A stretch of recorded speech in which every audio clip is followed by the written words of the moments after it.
Rui Hachimura, Anthony Davis at Austin Reeves, yan ang ating pag-uusapan. Final seconds. Bryant for the win. Bang!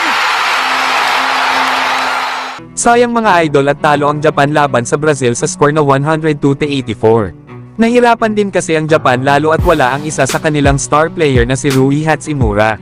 Kinailangan nga nito na gamutin na muna ang kanyang injury.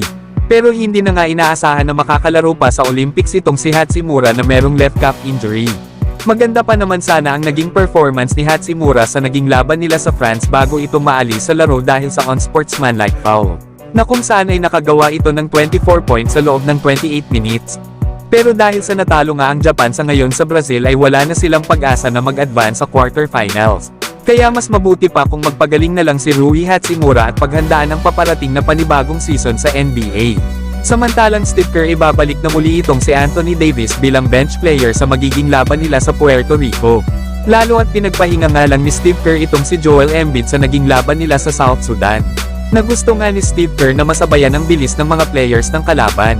Kaya naman ibabalik na ni Steve Kerr si Joel Embiid bilang starter kasama nila LeBron James, Stephen Curry, Devin Booker at Drew Holiday laban sa Puerto Rico. Pero magkaganon pa man mga idol ay walang duda na itong si Anthony Davis ang isa sa pinakamalakas na player sa ngayon sa Team USA. Nasa loob nga ng 19 minutes laban sa South Sudan ay nakagawa ito ng 8.7 rebounds, 3 assists, 1 steal at 2 blocks. Na may shooting naman itong 4 out of 7 sa field.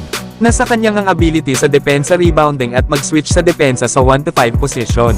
Ay malaking bagay ito para sa Team USA lalo at walang 3 seconds violation sa FIBA settings. Na kayang-kaya nga dominate ni Anthony Davis ang painted area, mapa, depensa at opensa. Samantalang good news naman sa mga Lakers fans. Dahil may lumabas na report na ito daw Los Angeles Lakers ay hindi na willing na i-trade itong si Austin Reeves. Alam naman natin na isa si Austin Reeves sa mga key players ng Lakers.